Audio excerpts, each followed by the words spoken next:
성경은 크게 둘로 나누지요. 구약, 신약. 마음 먹고 성경을 한번 읽어봐야 되겠다 하고 좀 쉽게 여겨지는 신약 성경을 이렇게 첫 장을 떠들으면 족보 얘기가 쭉 나와서 무슨 산부인과 기록인가 뭐 이렇게 웃으면서 말하는 사람도 있을 정도로 족보가 나옵니다. 족보가. 아브라함으로부터 시작한 그 후손들, 그래서 16절에 가서 보면 이제 끝나는데 예수님이 탄생되셨다 하는 것으로 마무리합니다. 근데 거기에 보면 요셉이 마리아와 이제 결혼을 해서 예수님이 태어나신 가족 얘기가 마무리가 되고 있습니다. 사실상 요셉은 예수님의 친아버지가 아닙니다. 성령으로 잉태가 되었기 때문에 사실상 양부입니다. 어머니 배를 통하여 세상에 예수님이 오시기는 했지만 아버지는 그렇게 도움을 주는 정도, 그 위치가 아버지 위치였지 사실 친아버지라고 말할 수는 없지요. 이런 영광스러운 이 족보에 요셉이라는 사람이 거기에 있다는 의미가 뭐겠습니까? 하나님이 이를 귀하게 여기셨다, 인정하셔서 쓰셨다, 이런 것을 다 포함하고 있는 것입니다. 오늘은 2019년 마지막 주일입니다. 며칠 지나면 2020년 새해가 되고 또 첫 주일을 맞겠죠. 그래서 어떻게 하면 이 마무리를 좀 잘하고 어떻게 하면 새해를 잘 맞이할 수 있을까? 이런 생각 끝에 하나님께 인정을 받고 또 귀하게 쓰임받았던 요셉을 또 성탄 계절에 해당이 되어서 이 사람을 오늘 여러분에게 좀 더 자세히 설명해 드리고자 합니다. 경청하셔서 요셉이 하나님께 인정을 받고 귀하게 쓰임받는 그 명예의 전당에 올라갈 정도가 된 그 배경을 이제 하나씩 살펴보겠습니다. 첫째로 마태복음 2장 13절로 14절에 보면 그들이 떠난 후라고 되어 있습니다. 그들이 누군가부터 좀 설명을 해야 전체가 이해가 될 것 같습니다. 바로 그 전에 보면 동방박사들이 나옵니다. 동방박사들이 예수님의 탄생을 별을 연구하다가 발견하고 정말로 왕이신 예수 그리스도께 경배하기 위해서 찾아오죠. 그래서 그들이 찾아서 결국 예수님께 경배하고 예물을 드리고 이제 떠납니다. 그 얘기입니다. 그들이 떠난 후에 주의 사자가 천사가 요셉에게 현몽하여 꿈으로 나타나서 이르되 헤롯이 아기를 찾아 죽이려 하니, 헤롯은 당시에 이스라엘의 왕입니다. 왕이 아기를 찾아, 이 예수를 찾아 죽이려 하니 일어나 아기와 그의 어머니를 데리고 애굽으로 피하여 내가 너에게 이르기까지 거기 있으라. 그렇게 천사가 전해줍니다. 그래서 요셉이 일어나서 밤에 아기와 그의 어머니를 데리고 애굽으로 떠났다라고 기록이 되어 있습니다.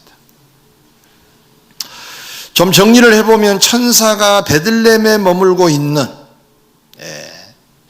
요셉의 고향이죠. 거기서 이제 출산을 했는데, 그리고 이제 시간이 조금 지났어요. 동방박사들이 와서 경배를 하고 목자들이 와서 경배를 하고 이런 시간이 조금 지났어요. 그 무렵에 요셉에게 꿈으로 나타나서 하나님의 뜻을 전달합니다. 애굽으로 내려가라. 그런 명령이었습니다. 이 명령을 받은 요셉은 밤에 잠자리에서 일어나서 내려갔다는 내용입니다.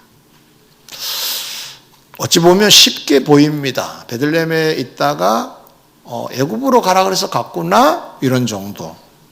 그런데 조금 들여다보면 결코 쉽지 않는 여정입니다. 왜 그러냐 하면 애굽은 타국입니다. 타국. 옆 동네 아닙니다. 낯선 곳입니다. 무슨 연고가 있어서 가는 곳이 아닙니다. 국경을 넘어야 합니다. 그리고 광야를 지나야 합니다. 구약 출애굽기를 보면 애굽에서 광야, 가나안 이렇게 들어가죠. 이걸 역순으로 계산하면 됩니다. 이제는 가나안 땅에 머물고 있는 그 베들레헴, 그리고 광야를 통과해야 애굽에 들어갑니다. 장정이 열심히 걸어가면 한 일주일 정도 걸린다고 그럽니다. 일주일에서 한 열흘 정도. 그런데 당시 요셉은 마리아를 부축해야 됩니다. 왜냐하면 애를 낳은 지 얼마 되지 않았습니다. 우리식으로 말하면 산후조리를 해야 합니다. 그 고통이, 몸이 지금 망가져 있잖아요. 아이를 출산하기 위해 몸이 망가졌을 건데, 그 몸이 어느 정도 회복이 돼야 될 건데, 회복되지 않는 마리아를 데리고 국경을 넘고 광야를 통과해야 된다? 쉬웠겠습니까? 결코 쉽지 않습니다. 더더군다나 예수님은 당시로는 태어난 지 얼마 되지 않았으니까 사실 핏덩어리와 같습니다. 이러한 아기 예수와 아직 몸이 성치 않는 마리아를 데리고 낯선 곳으로 가라? 그런데 요셉은 어떻게 했는가? 내려갑니다. 그것도 밤에, 자기 자리에서 일어나 밤에 신속하게 내려간 겁니다. 성경을 좀 들여다보면 요셉의 그 흔적에 어떤 감정이 표출되었다는 것은 없습니다. 그러나 우리가 이렇게 내려갔다고 하는 이 표현은 특별한 일이 없이 그냥 내려갔다는 얘기인데, 이 말을 조금 플러스 시켜서 해석해 보면 불평 한마디, 푸념 하나 없이 신속하게 순종했다는 의미가 되겠죠. 왜 그랬을까요? 예수님을 맡은 자인데, 예수님은 성령으로 잉태되었다라고 천사가 미리 이제 줬기 때문에 알고 있잖아요. 자기 아이가 아니라 성령으로 감동이 되어서 성령으로 잉태가 된 자이기 때문에 하나님이 특별히 보내신 자. 그러면 하나님이 보내셨으니 하나님이 원한 대로 빨리 가야 되겠구나 하는 생각이 들었겠죠. 불평하지 않는 이유, 푸념하지 않는 이유를 굳이 된다면 예수 그리스도를 맡았기 때문에. 맡았다는 얘기는 맡긴 자가 있다는 얘기죠. 하나님이 맡기셨다는 얘기인데, 맡기신 자의 뜻대로 해야 될 상황이니까 그냥 내려간 거예요. 사실 개인적으로 많이 힘이 들었을 겁니다. 두 사람, 아기와 마리아를 부축하고 안고 낮에는 뜨거웠을 것인데, 이런저런 고통이 왜 뭐가 전제되지 않았겠습니까?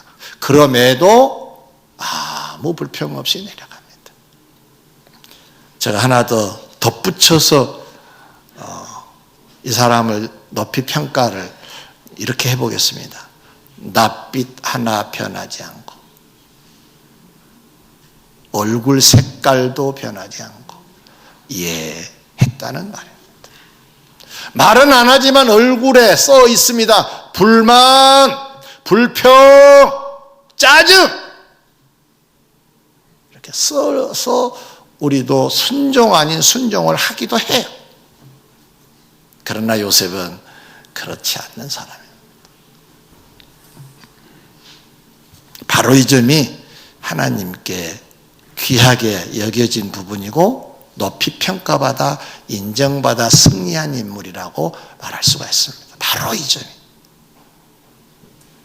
어려운 것을 해내는 사람, 짜증 없이, 낯빛 하나 변하지 않고. 우리는 얼굴로 말 다 해요. 말은 하지 말아 해서 안 하는데 다 해요. 앵간한 사람은 알아먹어요. 모르는 사람도 있어요. 그러나 주님은 아시겠죠.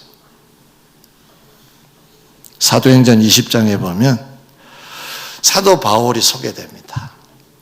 3차 전도 여행을 잘 마무리를 하고 이제 올라갑니다. 명절이 돼서 이스라엘 사람들이 이제 올라갑니다. 사람들이 많이 모이는 명절입니다.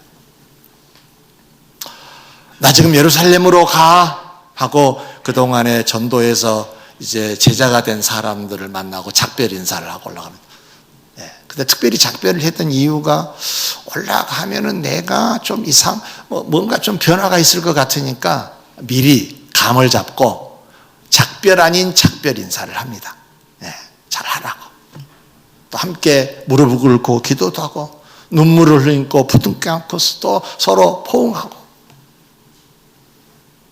사람들은 분위기가 이상하잖아요. 가만히 생각해 보니까 명절에 올라가면 이 아시아 지역에서 복음을 전하다가 바울하고 부딪혔던 유대인들이 거기 다 모일 건데, 그러면 한바탕 소란이 일어날 건데, 그러면 올라가면은 바울은 어쩌면 죽을 수도 있는데 안 되겠다 싶어서 말립니다. 올라가지 마세요. 올라가면 당신 죽습니다. 바울은 몰랐을까요? 그때 이런 말을 합니다. 나도 한다. 각 성에서 성령이 나에게 결박과 환난이 기다린다고 이미 귀뜸해 주셨다. 알고 있다. 근데 왜 올라가는 거예요? 아니, 사람들이 많고 결박과 환난이랑 뻔한 얘기고 성령께서 그렇게 말씀하실 정도면 확실한 사실인데, 근데 굳이 왜 그 불 속으로 뛰어드느냐고요. 피하면 다른 곳에 가서 복음을 전하면 되잖아요. 왜 들어가요? 그가 말하기를 이렇게 말합니다. 내가 복음을 맡은 자다. 복음을 전해야 될 사명이 나에게 있다. 내가 하나님으로부터 이 복음을 받은 사람이다. 이거 전하라고 지금 말씀하셔서 지금 간다. 여러분, 물건을 사면 뭐 핸드폰이든 아니면 무슨 난로든 또 에어컨이든 뭐 사면 사용설명서가 있잖아요. 그거 잘 읽어봐야 돼요. 잘 읽어보지 못하면 탈이 납니다. 고장 내놓고 이거 고장 났다고 다시 반품해야 되고 뭐 좀 소란스럽게 마무리가 될 때가 있잖아요. 여러분 사용설명서는 없습니까? 하나님이 바울에게 복음을 맡기시고 사명을 맡기셨을 때 사용설명서를 바울에게 주셨어요. 맡은 일은 맡긴 자 뜻대로. 그게 사용설명서예요. 오늘 제목을 그렇게 정했어요. 시작. 네, 바울은 그래서 올라간 거예요.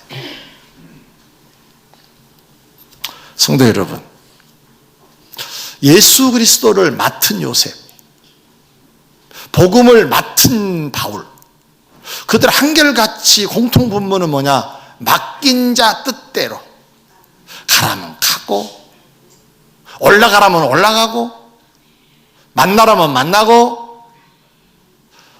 여러분을 세상에 보내시고 하나님이 여러분 곁에 사용설명서를 붙여주셨을 거예요.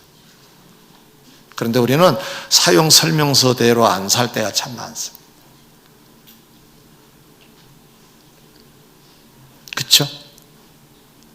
화내지 말라 설명서에 그렇게 돼 있는데 확 다 내버리잖아요. 그렇죠? 그럴 때가 많지 않아요. 사용설명서대로 맡은 일은 맡긴 자 뜻대로 해야 될 줄 믿습니다. 두 번째로, 마태복음 2장 13절 하반절에 천사가 요셉에게 애굽으로 피하여 내가 네게 이르기까지 거기 있으라 한 후에 헤롯이 죽기까지 거기 있었다 그랬어요. 이르기까지 거기 있으라 그랬어요. 애굽으로 내려가서 내가 너에게 말할 때까지 거기 있어라 그랬어요. 그리고 헤롯이 죽기까지 거기 있었다. 위급에서 밤에 애굽으로 피신했던 요셉, 그런데 천사가 쉬 이스라엘 땅으로 올라가라고 말을 안 한 거예요. 내려갔으면 이제 빨리 올라가라고 그래야 되는데 시간이 매우 지체됐어요.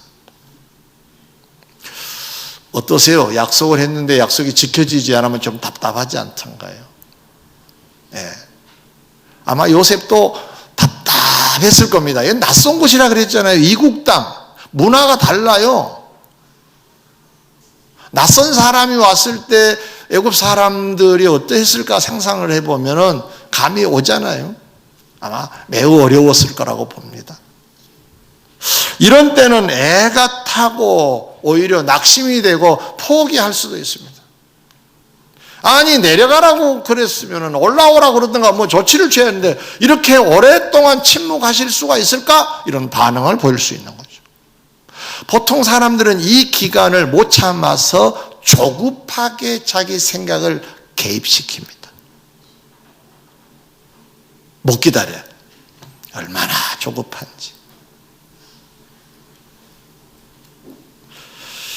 부를 때까지 기다려야 되는데 그게 쉽지 않겠죠.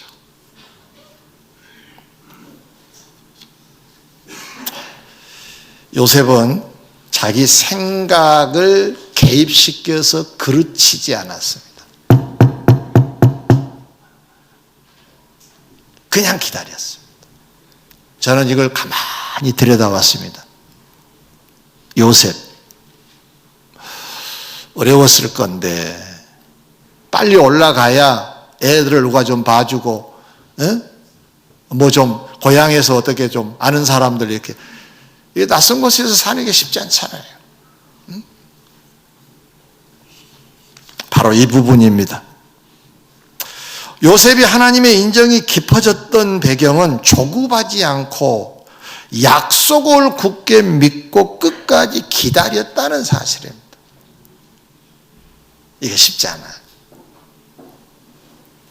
기다리라는 것을 믿었어요.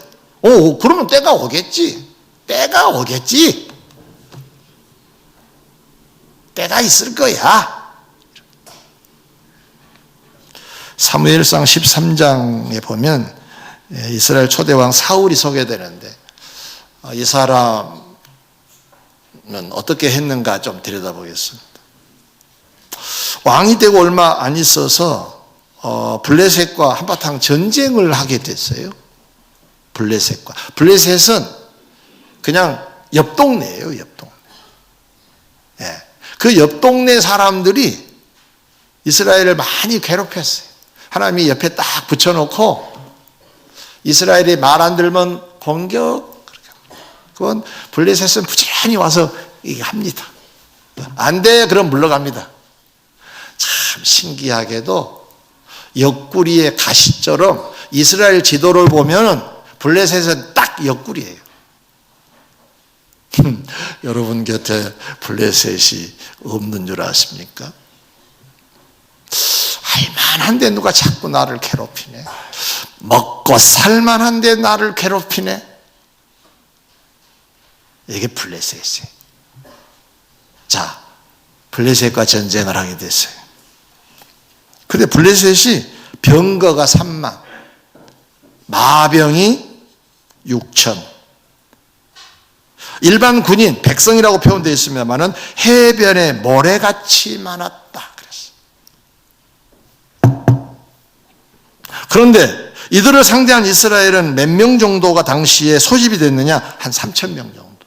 그럼 상상해 보세요. 마병만 6천인데 탱크 부대, 요즘으로 하면 탱크 부대가 3만. 백성은 바다의 모래알처럼 많았다. 겁에 질렸겠죠. 그래서 실제로 싸우기 전에 상대방을 보고 무서워서 도망가기를 시작했어요. 백성들이. 얼마나 위급한 생각을 했는지, 예? 옛날에 그 6.25 전후에서 비행기가 확 오면은 어린아이들이 어떤 줄 아세요? 구경 가자 그게 아니고 이불 속에 머리만 집어넣었어요. 그러라고 어른들이 가르쳤어요.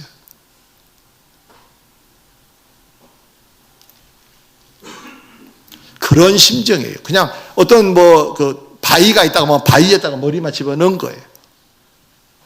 무슨 웅덩이 있으면 거기 숨고 얼마나 위급했으면 그랬을까요? 그런데 이스라엘 사람들이 이제 전쟁을 그래도 사울은 해보고 싶었는데 전쟁할 수 없는 게 제사를 먼저 드리고 전쟁을 나가요.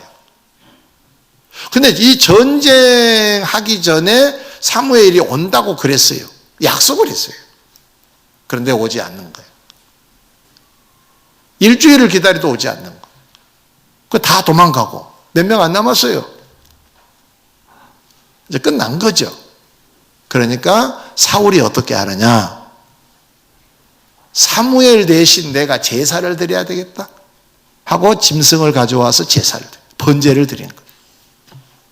막 끝났는데 사무엘이 도착했어요. 조금만 더 기다렸으면 됐는데 그걸 못 기다린 거예요. 그 야단을 맞습니다. 그때 하나님이 무슨 말씀을 전해주시느냐? 너의 나라가 길지 않을 것이다. 왕위를 빼앗으시겠다는 거예요. 실제로 하나님 빼앗으십니다. 자, 이 대목에서 얻을 수 있는 교훈이 무엇일까요? 사무엘이 내가 가니 기다리세요. 제사 드리고 우리 전쟁을 하든지 합시다 라고 했어요. 하나님의 뜻을 전달했어요. 주의 종이 전달을 한 거라고요. 근데 이걸 못 믿은 거예요. 사람들은 다 도망가고 날짜는 딱 찼어요. 조금 몇 시간만 남겨놓고 있어요. 안 오니까 어쩔 수 없어서 아까 여기 할렐루야 찬양대 뭐 하지 말라고 그런 보이던가요? 그게 할 수 있는 거죠. 핑계할 수 있는 거죠. 얼마든지 다 도망갔어요. 당신은 오지 않았잖아요. 정확하게 말하면 몇 시간 남겨놨는데 하루로 쳐버린 거예요. 가령 오늘까지 기다려라 그러면 오늘 저녁 12시까지 기다려야 되는 건데 오후쯤 됐는데 안 오니까 그냥 한 거예요. 이유가 되잖아요. 그래서 못 기다렸습니다. 충분한 이유가 되는데 왜 하나님께서는 너의 나라 길지 않겠다 하셨을까? 기다리라고 하는 걸 믿지 않았다. 성경은 이렇습니다. 잘 들으세요. 믿지 않는 차원에서 순종이란 건 이루어질 수가 없는 거잖아요. 그러면 믿지 않는 것은 불순종으로 이어집니다. 믿지 않는 것은. 믿지 않는 것은 결국 하나님을 인정하지 않은 거예요. 하나님이 말씀하신 것도 못 믿겠다는 거잖아요. 그럼 불순종이 되고 불순종은 죄악이 되어버려서 결국은 사울은 죄를 범하게 되어서 그 나라가 길지 않다고 하신 거거든요. 성도 여러분, 기도하고 약속받은 게 있나요? 선한 일을 많이 했는데 돌아온 결과물은 없나요? 하나님은 성경의 약속대로 기도하면 응답해 주시겠다는 약속을 하셨어요. 심으면 거두겠다고 하셨어요. 믿으시기 바랍니다. 그러면 기다려야 돼요. 여러분이 생각할 때 왜 이렇게 안 돼? 맞아요. 그럴 수도 있겠지요. 그러나 기다려야 돼요. 때가 되면 예수님이 갈라디아 4장 4절에 때가 차면 예수님이 이 땅에 오신 것처럼 때가 차면 역사는 나타날 줄 믿습니다. 이것까지 믿어야 돼요. 하나님을 믿을 때는 앞부분만 믿으면 안 됩니다. 끝까지 믿어야 돼요. 할렐루야. 요셉은 맡긴 자의 뜻대로 사는 자여서 기다리라고 하니까 그냥 끝까지 기다린 거예요. 별일 없는 것처럼 기다린 거예요. 이게 말처럼 쉽지는 않습니다. 여러분도 하나님을 믿고 기다리시는 신앙이 되시기 바랍니다. 셋째 마지막입니다.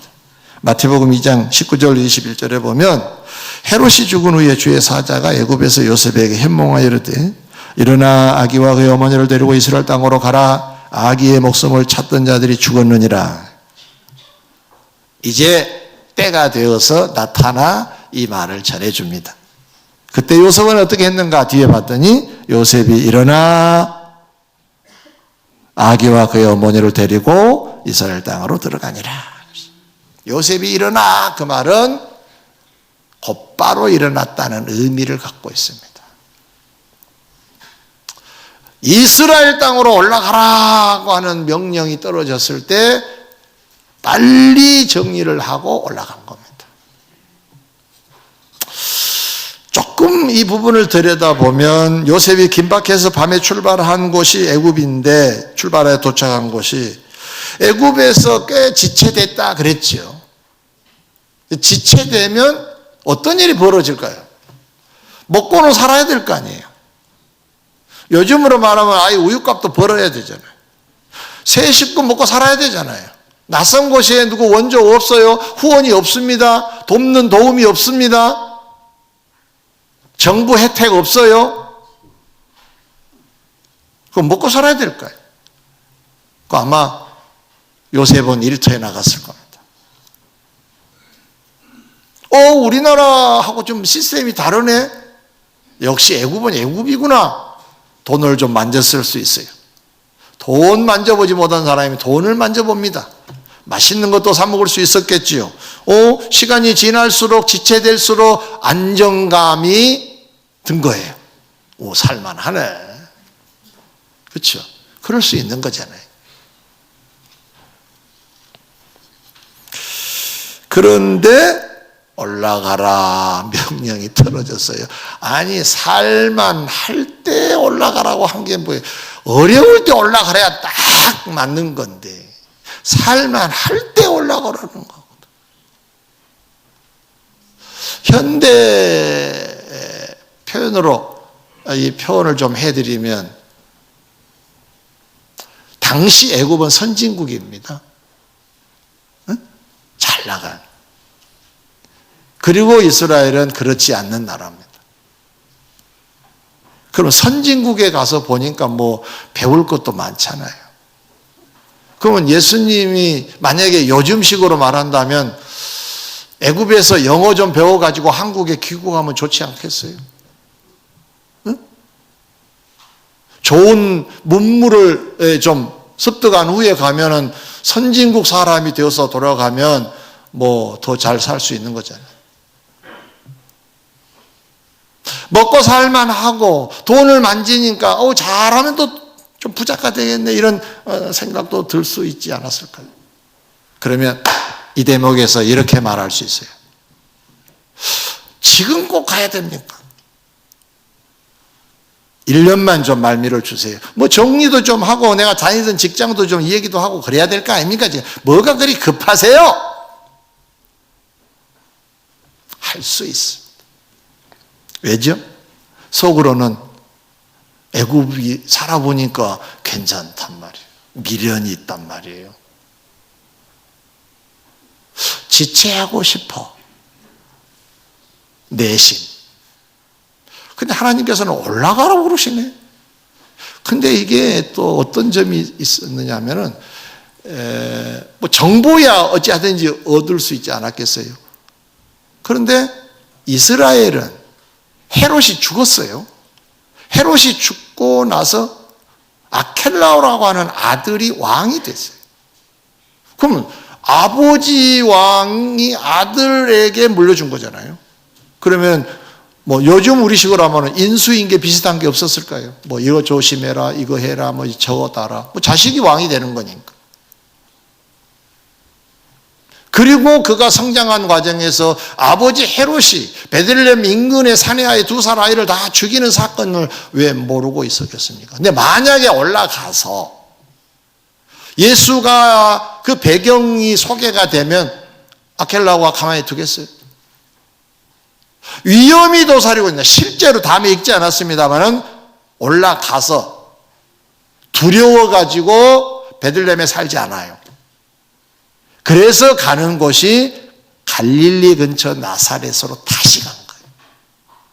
옛날에 요셉, 마리아가 살았던 그 갈릴리 쪽으로 다시 가게 된 배경이 두려워서 갔다 그랬어요. 물론 그것도 성경을 응하기 위함이라고 했습니다만은 아직 기다리고 있는 두려움이 있는 거예요, 거기에. 이런 사정 저런 사정을 감안해 보면 핑계 삼아서 더 머무를 수 있었을 것인데 묻지도 않고 따지지도 않고 올라갑니다. 할렐루야. 왜 그랬을까요? 예수를 맡아서 그런 거. 맡긴 자가 가라고 하면 간 거예요. 사용 설명서에 글이 돼 있다고요.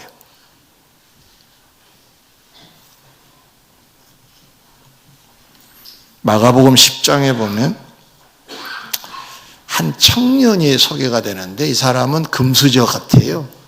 청년인데 재물이 많았대요. 그리고 관원까지 됐다니까 고위 공무원이라고 할 수가 있어요. 근데 이 사람이 허전한 게 하나 있었던 것 같아요. 뭘 해도 내가 과연 영원히 살 수 있을까? 관심을 갖고 예수님께 찾아와요. 어떻게 하면 영생을 얻겠소? 자기가 돈이 많으니까 돈을 어떻게 좀 해결해 보려고 아마 온 것 같아요. 계명을 먼저 말씀하고 쭉 마지막에 예수님이 이렇게 보시더니 이 사람에게 문제는 재물이 너무 많아. 재물에 너무 많이 의존해. 주님이 처방을 내리시죠. 그걸 팔아서 가난한 자들에게 주고 나를 따르라. 하늘에서 보화가 있을 것이다. 두 가지를 얘기한 겁니다. 많은 소유가 너희 걸림돌이구나. 이걸 팔아 가난한 자에게 주면 그 대가로 하늘에서 보화가 있다. 많다. 그리고 너는 영생을 얻겠다 했지? 날 따라오면 돼. 두 가지를 처방하셨어요. 이 사람은 재물이 많은 거로 성경의 표현입니다. 슬픈 기색을 띠고 돌아갔다. 그랬다 있어요. 영생도 포기할 만큼 재물의 매력을 가지고 있는 사람이 이 사람입니다. 이 사람만 그럴까요? 우리 모두 다 재물에 관심이 많습니다. 재물이 우리를 크게 도와주기도 하지만 재물이 우리의 발목을 잡아버리기도 합니다. 조심해야 됩니다. 이 사람은 이것에 미련이 두었기 때문에 영생으로 가는 길을 걷지를 못한 거예요. 영적으로 말하면 애굽에 머무르고 싶어요. 그래서 가나안을 제시받았지만 이스라엘 땅으로 올라가라고 하는 말씀이 있었지만은 못 간 거예요. 근데 요셉은 어떻게 했느냐?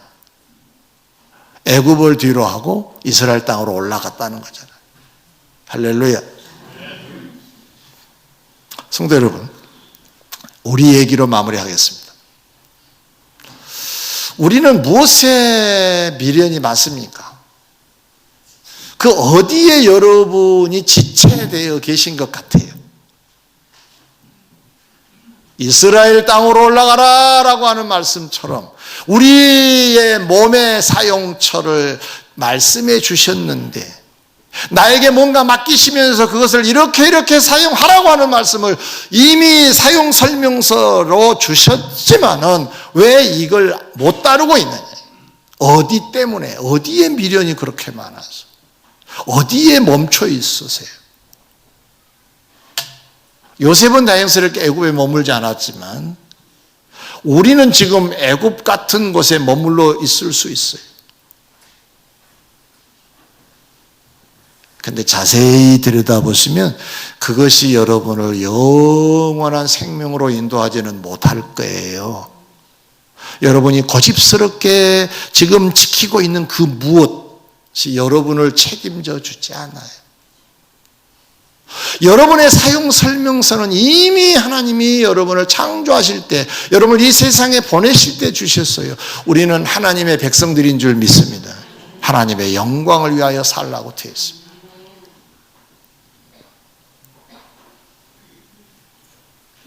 말씀을 맺고자 합니다. 한번 따라해 주실래요? 맡은 일은 맡긴 자 뜻대로. 네. 할렐루야 찬양의 광고를 여러분 보셨는데 설교 전에 이걸 봐가지고 자꾸 생각이 왔다 갔다 해서, 그래서 아까 어떤 화면에 나온 사람이 악보도 볼 줄 모른다고 하는 말을 합니다. 예, 괜찮다고. 공부하면 되는 거죠. 하나님이 우리 곁에 붙여놓으신 사용설명서, 여러분의 사용설명서입니다. 예. 여러분은 하나님으로부터 맡은 거예요, 자신을. 그럼 어디다 써야 되겠습니까? 꼭 할렐루야로만 가란 얘기 아닙니다. 사용설명서대로 쓰여져야 된다. 나에게 있는 재능, 나에게 있는 시간, 나에게 있는 재물, 나에게 있는 어떤 사명, 내 자신까지. 사용설명서를 들여다보면 맡긴 자의 뜻이 있어요. 그 뜻에 맞춰서 한 걸음씩 나아가는 여러분 되시기 바랍니다. 다른 데로 가면은 아무 소용없어요.